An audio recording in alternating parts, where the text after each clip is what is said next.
penghalang masuk ke dalam surga. Sebenarnya teman-teman sekalian materi ini sangat panjang, ya, bukan materi yang bisa diselesaikan dalam 1 jam, 2 jam, bahkan mungkin ini bisa berhari-hari bahkan berbulan-bulan. Karena kita akan membahas tentang surganya aja sendiri itu perlu dibahas. Kenapa orang harus mengejar surga? Sehingga nanti pada saat membahas masalah penghalangnya, itu mereka akan lebih mudah memahami, oh ternyata harus meninggalkan penghalang ini karena terlalu mahal surga untuk dijauhi ataupun ditinggalkan hanya karena pelanggaran-pelanggaran tertentu yang sebenarnya sifatnya duniawi dan sudah ada solusi dalam Islam untuk diberikan kepada kita.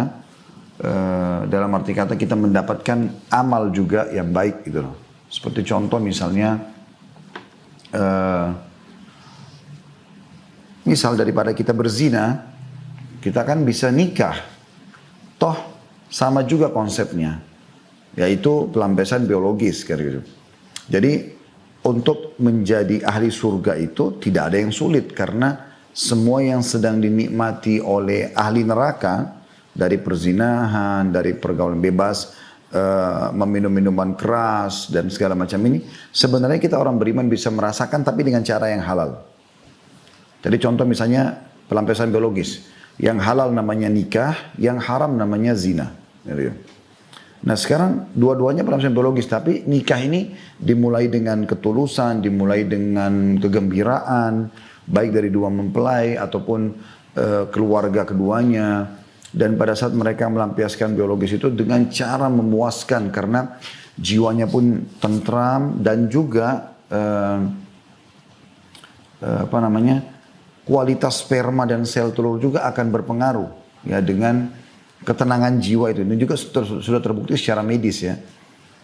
Begitu juga dengan kalau dia melakukan dengan cara zina, dia sembunyi-sembunyi masuk hotel, orang tidak tahu dan segala macam, itu ternyata berpengaruh pada ketenangan jiwa dan akhirnya membuat dia pun mengurangi atau terkurangi darinya kualitas sperma dan sel telur sehingga generasi manusia yang akan lahir nanti itu sangat jauh ya dari kualitas yang diharapkan.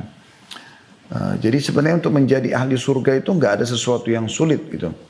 Karena kita bisa merasakan apa yang dirasakan oleh orang-orang yang melakukan pelanggaran-pelanggaran yang menghalang mereka masuk ke dalam surga. Seperti contoh juga misalnya, misal khamr. Mereka minum khamr. Dengan alasan mungkin khamr bagi mereka nikmat. Tapi kan Islam datang mengajarkan kepada kita boleh minum bukan nggak boleh minum. Tapi minuman kita itu adalah susu, madu, air putih gitu kan. Mungkin rempah-rempah herbar, jamu misalnya. Dan itu jauh lebih sehat, jauh lebih baik dibandingkan khamr. Kecuali kalau kita orang beriman nggak boleh minum misalnya. Nah itu berbeda gitu. Pada saat Allah haramkan babi, ini nggak boleh nih makan. Karena ini kalau kalian makan melanggar akan masuk neraka misalnya. Dan otomatis akan menghalang masuk ke dalam surga. Kan Allah ganti dengan sapi, kambing, ayam, semua hewan air gitu kan. Jadi sebenarnya saya coba berusaha ya, tapi mudah-mudahan saya tidak tahu keburu atau tidak. Untuk menyimpulkan judul yang panjang ini dengan waktu kita yang sangat kepepet. Tapi coba dengan izin Allah SWT kita berharap insya Allah dalam setengah jam atau 1 jam ke depan kita bisa menuntaskan masalah itu. Baik teman-teman sekalian, saya akan berikan gambaran dulu tentang masalah surga itu sendiri. Apa sih surga itu dan kenapa kita harus mengejarnya? Ya. Kenapa setiap muslim kalau ditanya, kenapa kamu sholat, kenapa kamu puasa, kenapa kamu melakukan ketaatan-ketaatan, kenapa kamu haji? Maka jawabannya untuk masuk surga. Baik kalau kita tanya lebih jauh, apa kamu tahu apa itu surga? Paling dia jawab istana yang mewah atau sebatas itu saja. Jadi dia pun belum tahu benar tentang surga, dia berharap masuk ke dalam surga. Berarti memang surga ini sebuah target utama setiap muslim. Saya membedah teman-teman sekalian tidak kurang dari 30 sampai 33 pasal tentang surga. Insya Allah sudah ada di YouTube dan bukunya ini ya. Rasulullah SAW cerita tentang surga dan neraka. Bagaimana di sini kita temukan dalil-dalil yang sangat luar biasa tentang masalah keadaan surga. Tentu saya tidak bisa bahas semuanya teman-teman sekalian, tapi saya akan kasih garis besarnya. Misal contoh, yang perlu kita garis bawahi tentang masalah surga, yaitu keadaan ahli surga itu sendiri. Disebutkan tentang misalnya orang yang paling rendah derajatnya di surga. Kalau orang yang paling rendah aja begini, berarti orang yang paling tinggi jauh lebih besar lagi gitu kan. Disebutkan dalam sebuah riwayat Al-Mughirah bin Syu'bah radhiyallahu anhu menceritakan sabda Nabi SAW, sesungguhnya Musa alaihissalam pernah bertanya kepada Rabb-nya, apakah serendah-rendah kedudukan ahli surga? Artinya orang yang paling rendah di surga itu seperti apa sih? Maka dijawab, seseorang yang datang setelah ahli surga masuk semua ke dalam surga. Tinggal dia sendiri saja. Lalu dikatakan kepadanya, masuklah ke dalam surga. Ia menjawab, wahai Rabbku, bagaimana mungkin sementara manusia telah menempati istana mereka masing-masing dan telah mengambil bagian-bagian mereka. Dikatakan kepadanya, apakah kamu rela, kamu merasa cukup enggak dengan memiliki sebagaimana yang dimiliki oleh raja terkaya dunia? Dan kita sebagai orang Islam tidak asing dengan raja terkaya dunia, tentunya Nabi Sulaiman alaihissalam ya. Yang bisa bicara dengan hewan, pergi kemana-mana dibawa dengan udara, kemudian memiliki sampai 700 pasangan hidup di dunia, ya. Bisa memerintahkan jin dan segala macam. Ya. Maka orang yang paling rendah derajat ini ditanya oleh Allah, apa kamu ridho enggak? Setuju enggak kalau saya kasih kamu yang terendah, yang dimiliki yang terbaik oleh raja dunia, dari istana, dari dayang-dayang, dari makanan, pakaian dan seterusnya. Maka dia mengatakan, tentu aku ridho wahai Tuhanku. Maka Allah pun subhanahu wa ta'ala berfirman, itu akan aku berikan untukmu, dan aku akan tambahkan untukmu yang semisalnya, dan semisalnya. 4 kali Allah ulangi. Lalu dikatakan yang kelima kalinya, Allah mengatakan, dan semisalnya, artinya 5 kali lipat. Orang itu mengatakan, aku rela wahai Tuhanku.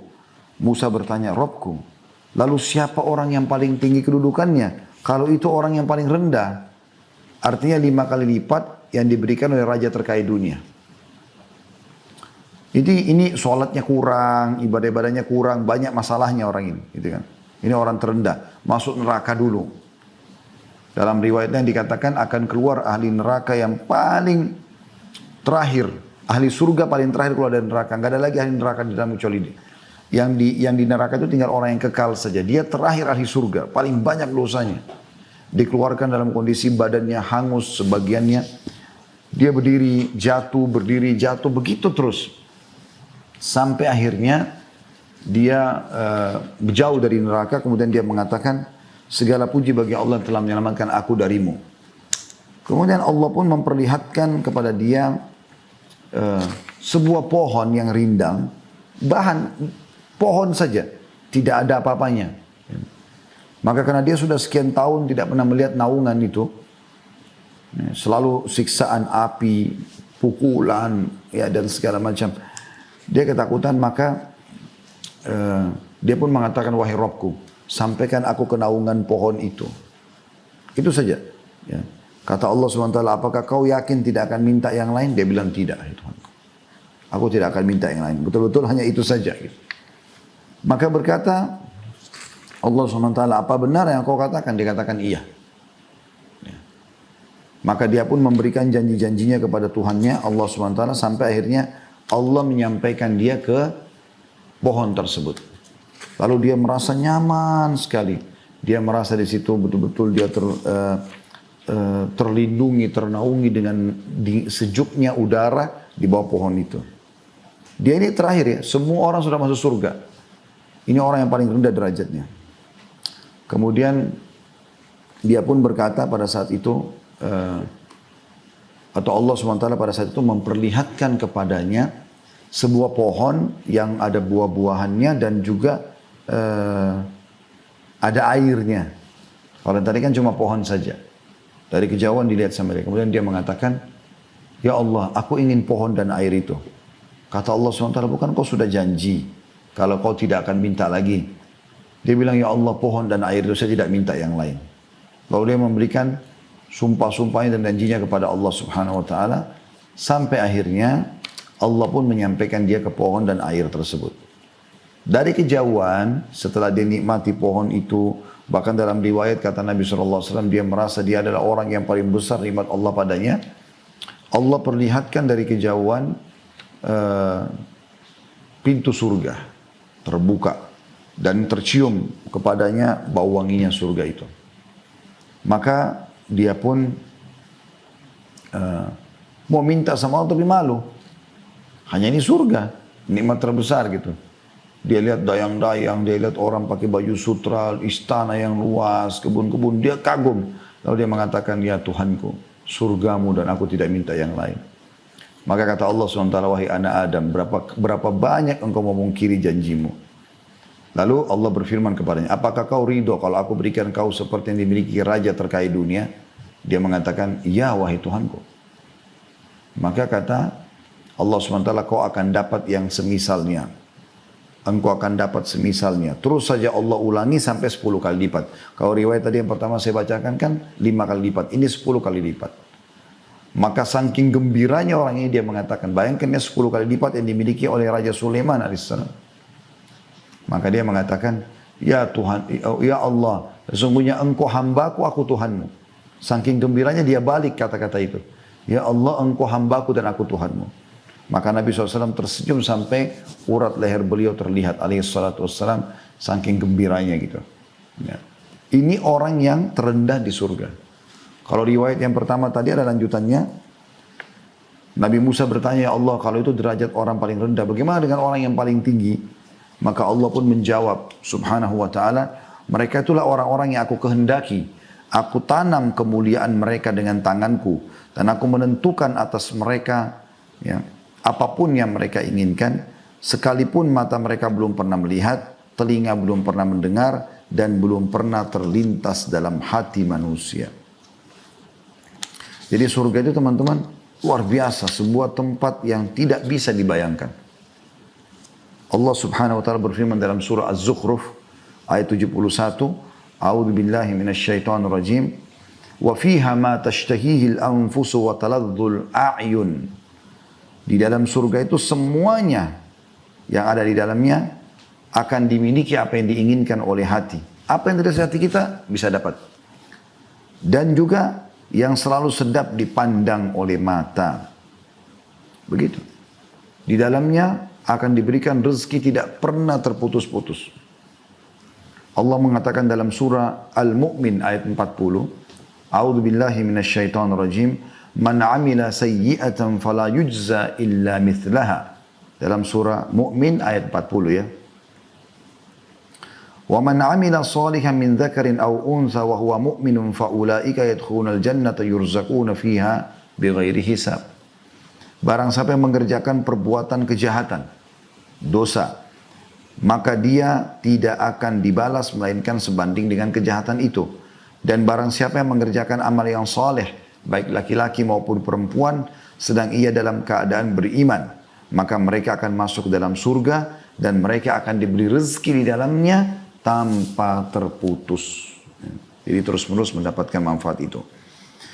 Dalam hadis riwayat Muslim, Nabi SAW bersabda, Inna ahlal jannati ya'kuluna fiha wa yashrabun wa la yatfulun wa la yabulun wa la yatagawwatun wa la yamtakhitun. Qalu fama balu ta'am? Qala jusha'un wa rashhun kharashhil misk yulhamuna at-tasbiha wal tahmida kama tulhamuna an-nafs.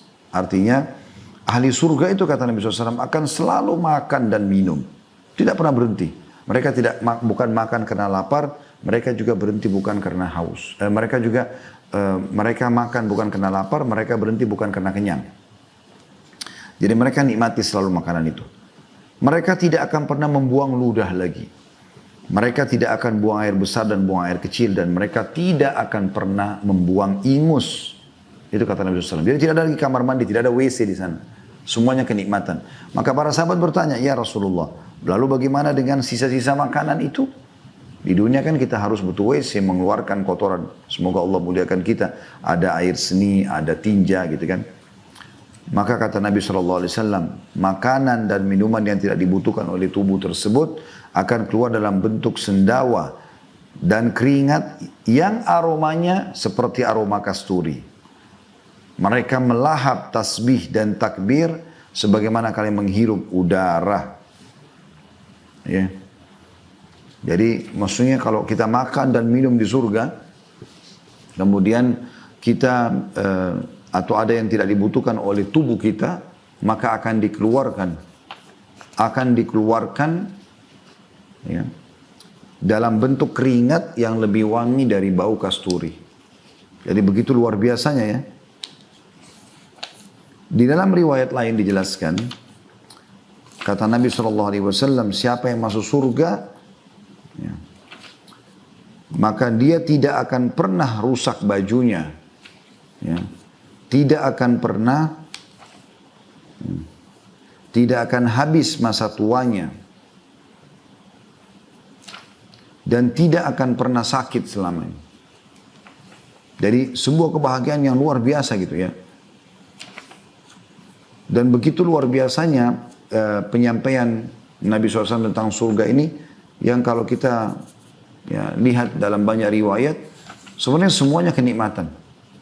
Ya, semua kenikmatan. Dan juga postur tubuh kita bukan lagi seperti ini. Ya. Postur tubuh kita sudah kembali seperti ayah kita, Adam alaihissalam. Seperti Adam. Di dalam sebuah riwayat yang sahih, kata Nabi SAW, nanti pada saat kalian dibangkitkan pada hari kiamat, kalian akan kembali kepada postur ayah kalian Adam, 60 siku ke langit atau 27,5 meter. Dan dalam riwayat lain juga kata Nabi SAW, orang yang masuk surga, maka wajah mereka seperti Yusuf, ya. Tinggi mereka seperti Adam, wajah mereka seperti Yusuf, hati mereka seperti Ayub. Ya, Nabi Adam sangat tinggi, 60 siku ke langit, sekitar 27,5 meter. Atau hampir 30 meter, kita semua akan seperti itu. Jadi posisi orang pendek, ya itu hanya di dunia. Di akhirat semuanya akan sama tingginya. Wajahnya seperti Yusuf, Nabi Yusuf alaihissalam. Yang kata Nabi SAW, dia telah diberikan sepertiga kegagahan dunia. Luar biasa gitu. Jadi tidak lagi orang jelek. Ya. Artinya wajahnya bukan berubah seperti Nabi Yusuf alaihissalam, tapi akan sangat indah, sangat tampan. Seperti dia, tapi Allah ya ubah sehingga menjadi sangat tampan. Kemudian hati mereka seperti Ayub. Nabi Ayub alaihissalam sangat bersyukur dan bersabar. Maka seperti itu keadaan ahli surga. Dan yang luar biasanya teman-teman sekalian, kita masuk ke dalam surga, kita tidak akan pernah rasakan lagi kematian, kecuali kematian yang pertama. Allah mengatakan dalam Al-Quran, A'udzubillahi minasyaitonirrajim, la yadzuqunal mauta illa mautatal ula. Mereka tidak merasakan lagi mati kecuali mati yang pertama saja di dunia, gitu kan. Dan kekal selamanya di dalamnya. Kita selalu menemukan ayat-ayat Al-Quran, selalu Allah tutup dengan khalidina fiha, khalidina fiha, kekal selamanya di sana. Dan dalam sebuah riwayat yang lain, kata Nabi SAW, ahli surga itu akan diberikan umur 33 tahun. Enggak lebih sehari, enggak kurang sehari. Jadi luar biasa gitu. Sudah tidak ada lagi yang mati, enggak akan rusak pakaiannya, enggak akan kehabisan makanan, gitu kan. Dan luar biasa, sampai ya kekal selamanya dalam keadaan nikmat tersebut. Makanya Imam Ahmad rahimahullah berkata, tidak ada ketentraman yang sebenarnya kecuali kedua kaki kita sudah menginjakkan di dalam surga atau masuk ke dalam surga. Karena memang itu kenikmatan abadi. Nah, orang-orang beriman yang sudah paham masalah ini, tentu saja dia akan terus targetnya adalah surga. Termasuk Ramadan ini teman-teman sekalian, bagaimana Allah subhanahu wa ta'ala memberikan kesempatan kita meraih surga. Dan inilah cara masuk surga, dengan cara kita beramal saleh, berpuasa, sholat malam, baca Quran, berdoa, berzikir, bersedekah. Nah inilah yang diperintahkan, yang bisa membawa kita ke dalam surga. Nah sekarang itu kurang lebih gambaran umum ya. Ini masih sebagian kecil yang kita bahas tentang surga. Saya berharap teman-teman bisa kembali menonton ceramah kami. Tadi bedah buku ini ya, Rasulullah SAW bercerita tentang surga dan neraka. Ada 30 pasal sekian tentang surga, ada 30 pasal sekian tentang neraka. Supaya Anda lebih punya gambaran jauh. Baik, kita sekarang masuk ke inti judul kita. Penghalang masuk ke dalam surga. Maka penghalang masuk ke dalam surga itu 4 huruf. Dosa. Dosa. Hanya saja dosa ini dibagi oleh ulama menjadi 3 bagian. Ada dosa yang kalau dikerjakan maka dia akan kekal selamanya di neraka. Artinya dia bukan cuma sekedar penghalang yang sementara untuk masuk ke surga, tapi dia akan jadi penghalang selamanya. Yaitu syirik, ya. Kemudian kufur, kekufuran sendiri, atau murtad. Murtad kan tadinya beriman jadi kafir, atau dasarnya memang kafir dari awal, atau dia musyrik. Musyrik itu menyekutukan Allah. Nanti kita akan rincikan insya Allah ketiga ini ya. Nah ini jadi penghalang masuk ke surga selamanya, abadi. Ada yang kedua, dosa penghalang masuk ke surga sementara bagi orang beriman. Yaitu semua jenis dosa-dosa besar, kecuali 3 tadi yang saya sebutkan itu. Dan itu teman-teman bisa melihat bahasan saya di dosa-dosa besar ya. Jadi ada ini teman-teman sekalian, bahasan saya di YouTube 2 ini. Ada 76 dosa besar, Imam Az-Zahabi. Dan ada dosa-dosa besar, ini ditulis oleh Syekh Muhammad bin Abdul Wahab. Ya. Ada 2. Dan ini sudah saya bahas di YouTube sampai kurang lebih 140 sekian dosa besar. Ya. Seperti misalnya durhaka pada orang tua, mencuri, berzina, riba, ya. Ini semuanya dosa-dosa besar, teman-teman sekalian, yang memang dia lakukan dan dia tidak sempat taubat. Tidak sempat taubat. Maka akan dipertemukanlah dosa-dosa besar ini, ya, dosa-dosa besar ini dengan amal solehnya, di timbangan amal nanti.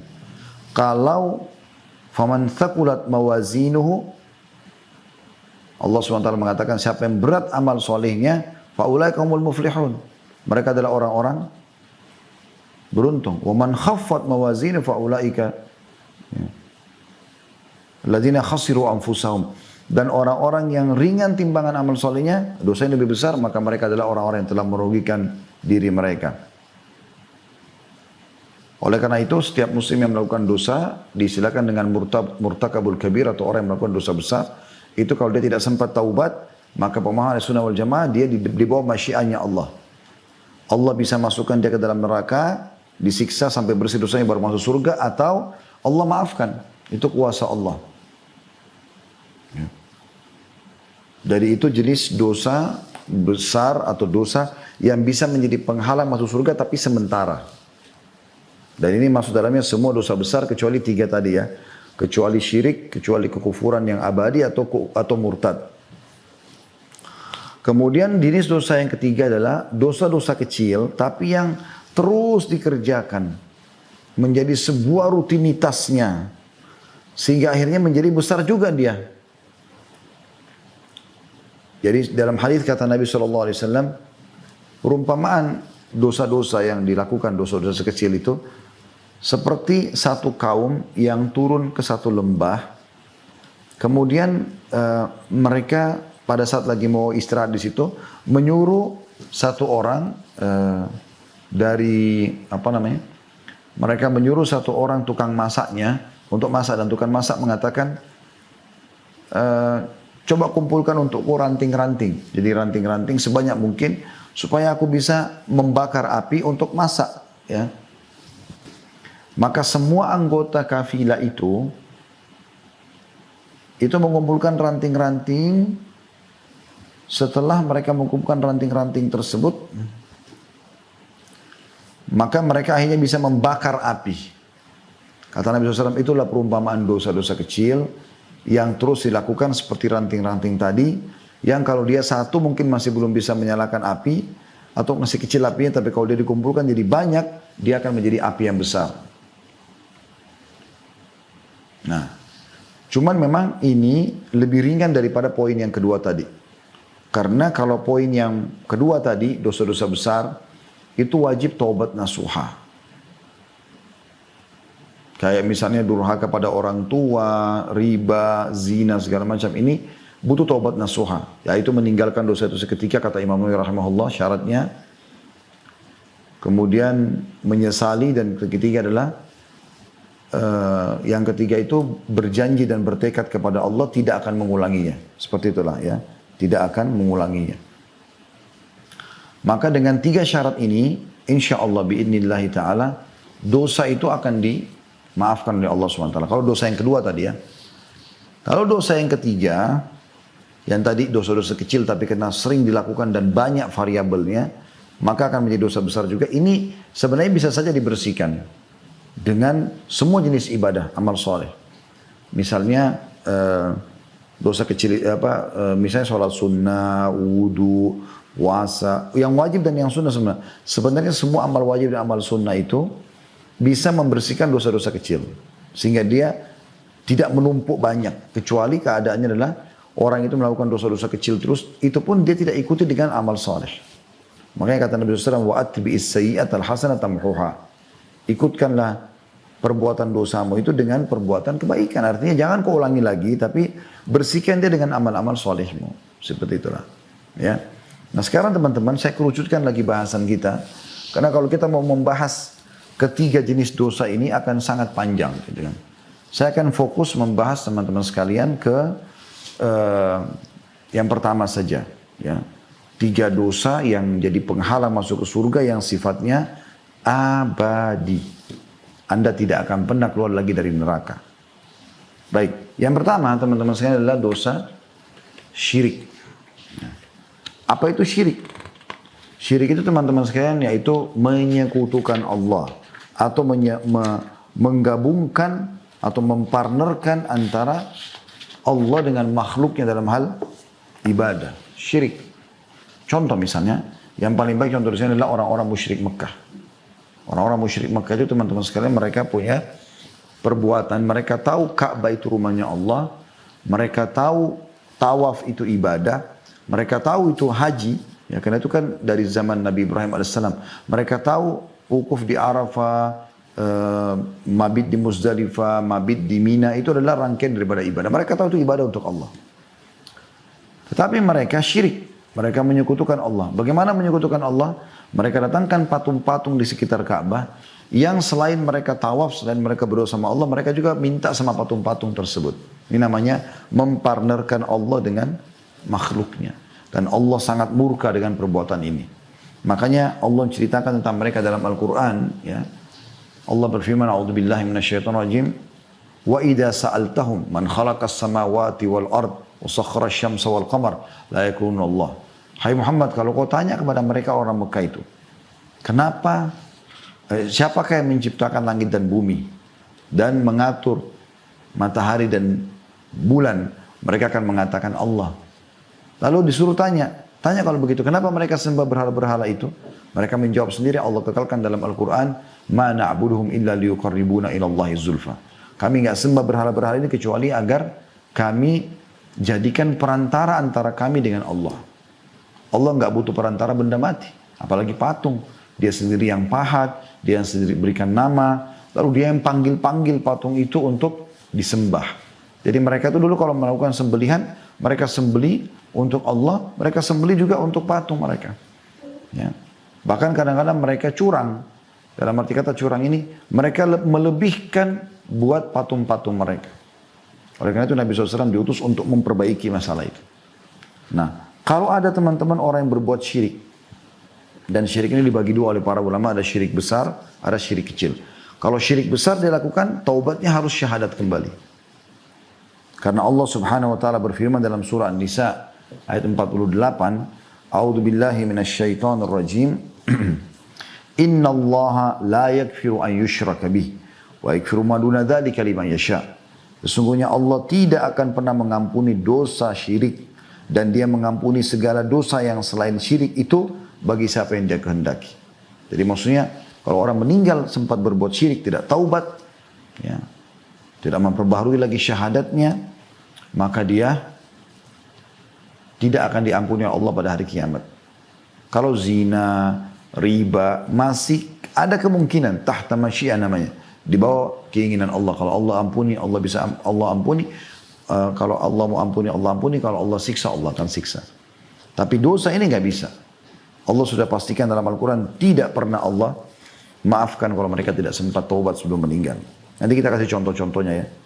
Kemudian juga dalam surah Al-Ma'idah ayat 72, Allah SWT berfirman, A'udzu billahi minasyaitonir rajim, innahu may yusyrik billahi faqad harramallahu 'alaihi al-jannata wa ma'wahu an-nar. Sesungguhnya orang yang mempersekutukan sesuatu dengan Allah, maka pasti Allah mengharamkan surga atasnya dan tempatnya ialah neraka. Perhatikan di sini kalimat Allah SWT. Sesungguhnya orang yang mempersekutukan dalam kurung sesuatu dengan Allah, dalam ayat dikatakan begitu ya, maka pasti Allah mengharamkan surga atasnya. Jadi dia terhalangi dari surga abadi, tidak akan pernah bisa masuk lagi selamanya. Dikatakan tempatnya ialah neraka. Allah juga menyebutkan kalau ya syirik itu adalah kezaliman yang besar. Karena Allah tidak ingin dipartnerkan dengan siapapun. Dalam surah Luqman ayat 13 Allah berfirman, A'udzu billahi minasyaitonir rajim, innasyirka la dzulmun 'adzim. Sesungguhnya syirik itu adalah kezaliman yang sangat besar.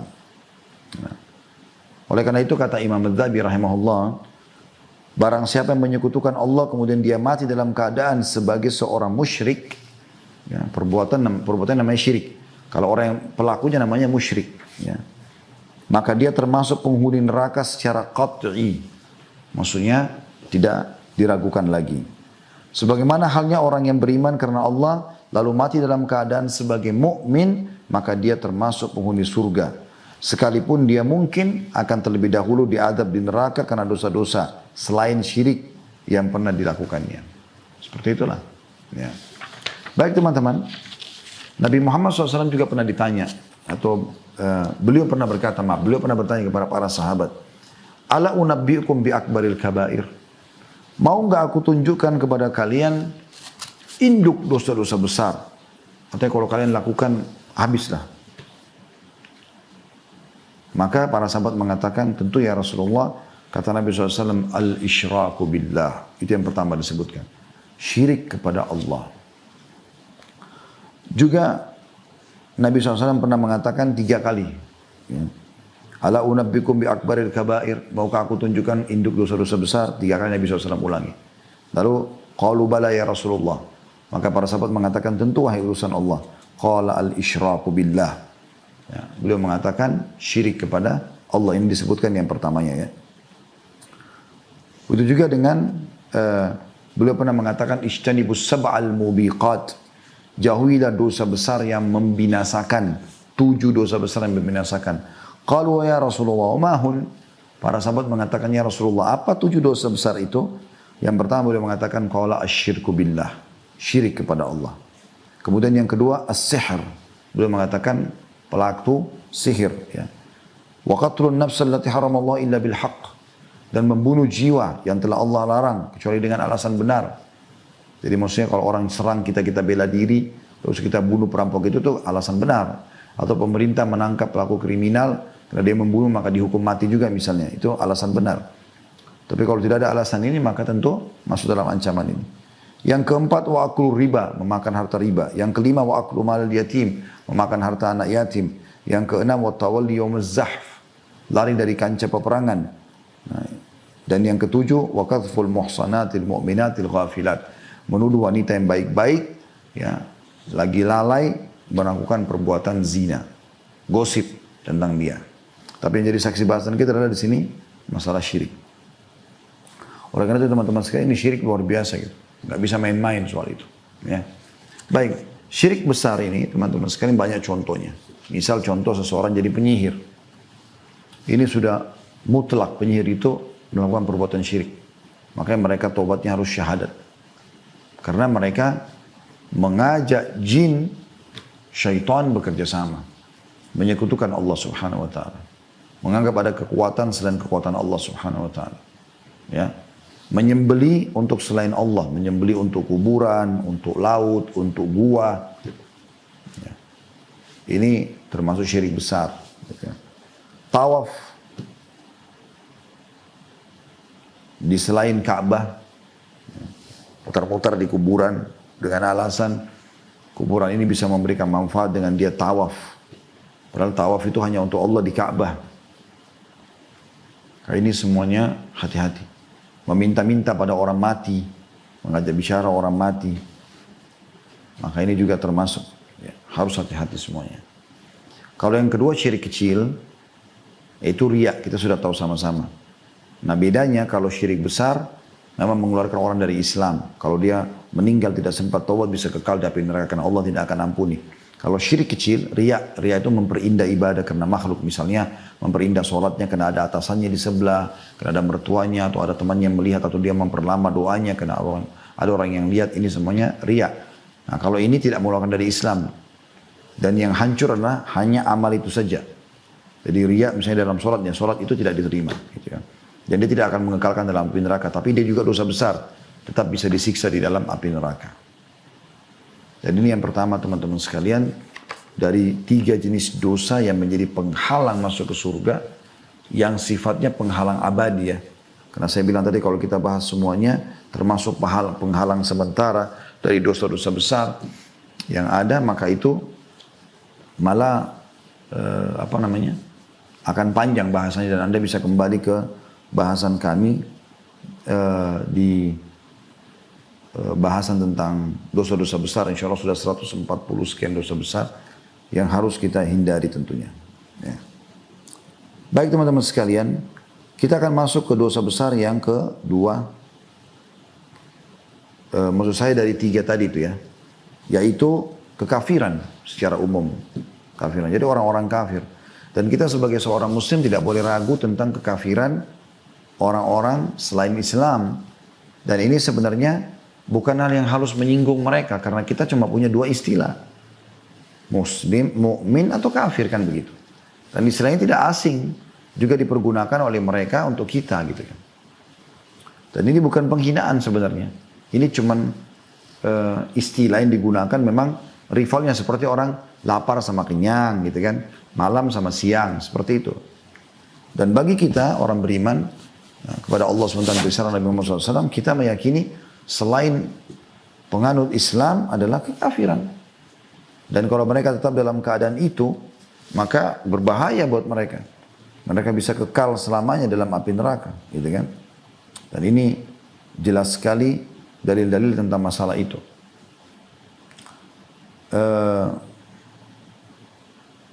Kita misalnya coba lihat ya. Dalil yang pertama teman-teman kalau bisa lihat buka Al-Quran surah Al-A'raf ya. Surah nomor 7 ayat 40 sampai 42. Surah Al-A'raf surah nomor 7 ayat 40 sampai 42. Bunyinya begini. A'udzu billahi minasyaitonir rajim. Innal ladzina kadzdzabu biayatina wastakbaru anha la tufattahu lahum abwabus samai wa la yadkhuluna jannata hatta yalijal jamalu fi sammil khiyat. Wa kadzalika najzil mujrimin. Lahum min jahannama mihadun wa min fawqihim gawas atau gawash. Maaf. Lahum ya. Saya ulangi maaf. Lahum min jahannama mihadun wa min fawqihim gawash wa kadzalika najzil zalimin. Yang artinya sesungguhnya orang-orang yang mendustakan ayat-ayat kami, Al-Quran sudah datang, Nabi Muhammad SAW sudah membawa risalah, mereka tetap tidak mau beriman dan menyombongkan diri terhadapnya. Dari mana kebenaran itu? Dari Islam misalnya. Sekali-kali tidak akan dibukakan bagi mereka pintu-pintu langit dan tidak pula mereka masuk ke dalam surga. Ya, di sini maksudnya tidak akan masuk secara abadi ya, kalau mereka meninggal dalam keadaan kufur. Hingga unta masuk ke dalam lubang jarum. Coba teman-teman sekalian bayangkan, unta bisa masuk nggak ke lubang jarum? Lubang jarum kecil gitu, untuk taruh benang gitu. Kan mustahil. Artinya mustahil mereka masuk ke dalam surga. Demikianlah kami memberi pembalasan kepada orang-orang yang berbuat kejahatan. Mereka mempunyai tikar tidur dari api neraka. Dan di atas mereka ada selimut juga dari api neraka. Demikian kami memberikan balasan kepada orang-orang zalim. Kan gitu. Makanya Nabi Muhammad SAW pernah menjelaskan dalam sebuah hadis yang sahih. Kata beliau SAW, tidak ada seorang pun dari Yahudi, Nasrani, yang Majusi, penyembah api. Karena Yahudi Nasrani anda tahu tentunya ya. Majusi penyembah api. Yang mendengarkan aku diutus menjadi nabi. Kemudian mereka tidak beriman pada risalah yang aku bawa. Dan mereka meninggal dalam keyakinan itu. Bukan muslim. Kecuali mereka pasti akan masuk ke dalam api neraka. Gitu kan? Jadi ini sebuah konsep akidah dasar seorang muslim. Makanya kita harus punya kepedulian teman-teman sekalian sebagai seorang muslim untuk mengajak siapapun selain Islam untuk masuk ke dalam agama kita yang mulia ini. Ajak mereka untuk syahadat. Nabi Muhammad SAW sudah contohkan itu. Sudah contohkan itu. Dari sini juga kita ambil pelajaran penting teman-teman sekalian. Tidak adanya prinsip yang mengatakan semua agama sama. Enggak sama. Beda. Ya, beda. Karena Allah mengatakan dalam surah Al-Imran, surah nomor 3 ayat 19, A'udzu billahi minasyaitonir rajim, innad dina 'indallahil Islam. Agama yang diterima di sisi Allah hanya Islam. Dalam Al-Imran juga ayat 88 ayat 85-nya Allah SWT mengatakan a'udzubillahi minasyaitonir rajim wa may yabtaghi ghairal islami dinan fala yuqbala min wa huwa fil akhirati minal khasirin. Siapa yang coba-coba milih selain Islam sebagai agamanya, maka tidak akan diterima darinya dan dia di akhirat termasuk orang-orang yang rugi. Teman-teman bisa kembali ke ceramah kami juga di YouTube kalau ada yang mau lebih jauh dengar insyaallah tentang masalah ini. Ada panjang lebar saya jelaskan di judulnya Hiduplah Mulia dengan Islam. Nah, bagaimana saya paparkan panjang lebar tentang masalah itu teman-teman sekalian.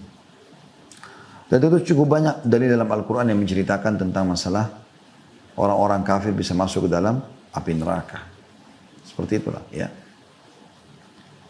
Selanjutnya teman-teman sekalian yang terakhir yang ketiga adalah orang yang kafir tapi murtad nih. Murtad. Ya. Dia tinggalkan agama Islam. Disebutkan dalilnya dalam surah An-Nahl. Surah nomor 16 ayat 106. Sekali lagi surah An-Nahl surah nomor 16 ayat 106. A'udzu billahi minasyaitonir rajim.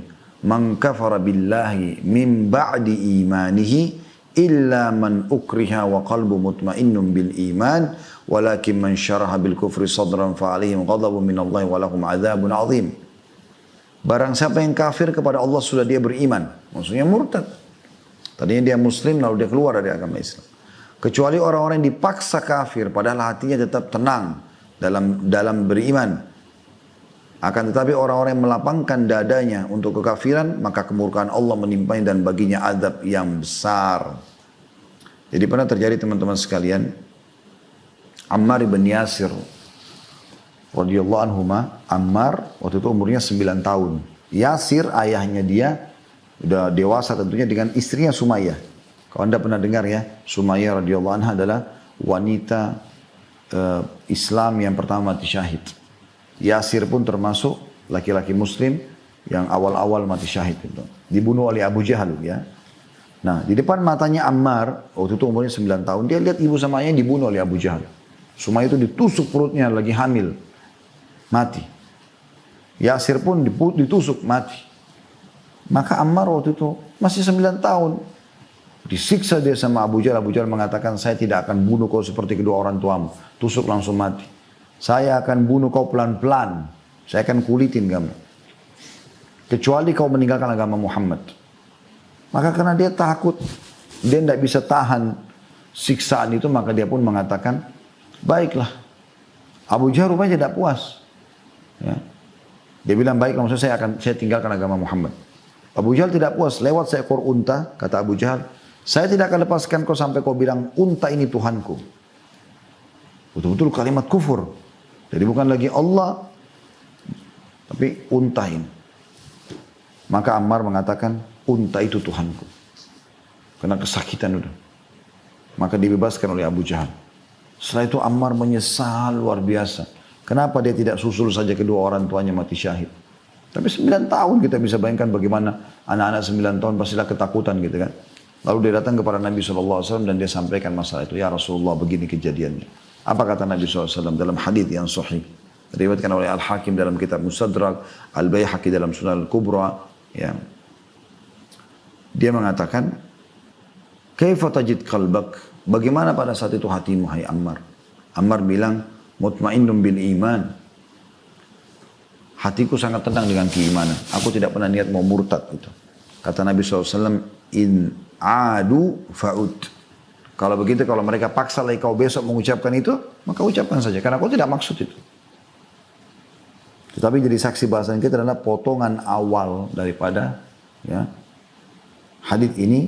Bagaimana, atau potongan awal ayat ini dalam surah An-Nahl tadi. Barang siapa yang kafir kepada Allah sesudah dia beriman, maka dia akan mendapatkan murka Allah. Kecuali orang yang dipaksa kafir, tadi kisah Ammar radhiyallahu anhu, padahal hatinya tetap tenang dalam keadaan atau dalam iman. Akan tapi orang-orang yang melapangkan dada untuk kekafiran, maka kemurkaan Allah menimpanya dan baginya azab yang besar. Disebutkan dalam sebuah hadis yang sahih, "Man baddala dinahu faqtuluh." Siapa yang mengganti agamanya, maka hukumnya adalah hukuman mati. Jadi saking tegasnya. Tapi tentu ini bukan individu yang melakukannya, tetapi ya, pemerintah muslim yang ada gitu ya. Allahu a'lam. Jadi ini insya Allah teman-teman sekalian bahasan yang bisa kita sampaikan.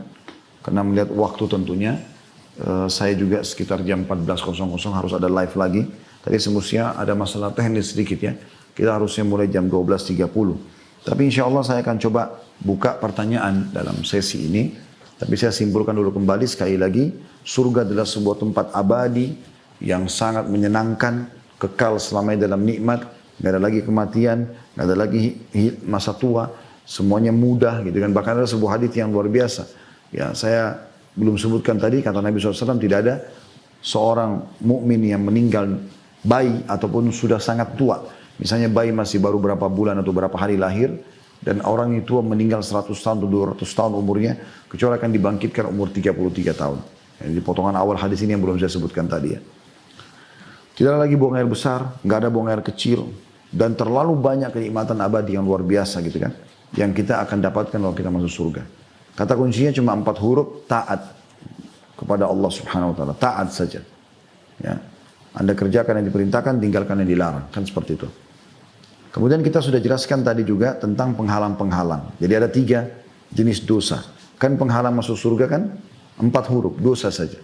Tapi dosanya dibagi 3. Ada dosa yang menjadi penghalang abadi dalam masuk dalam surga. Ada dosa yang menjadi penghalang sementara sampai dosanya bersih. Ada dosa-dosa yang bisa memasukkan juga ke dalam neraka, menghalang masuk surga kalau, tapi nanti dia akan masuk juga, mirip dengan poin kedua. Hanya saja dia adalah kumpulan dosa-dosa kecil yang juga tidak diikuti dengan pembersihannya. Allahu a'lam. Dan kita tadi fokus membahas yang pertama tentunya.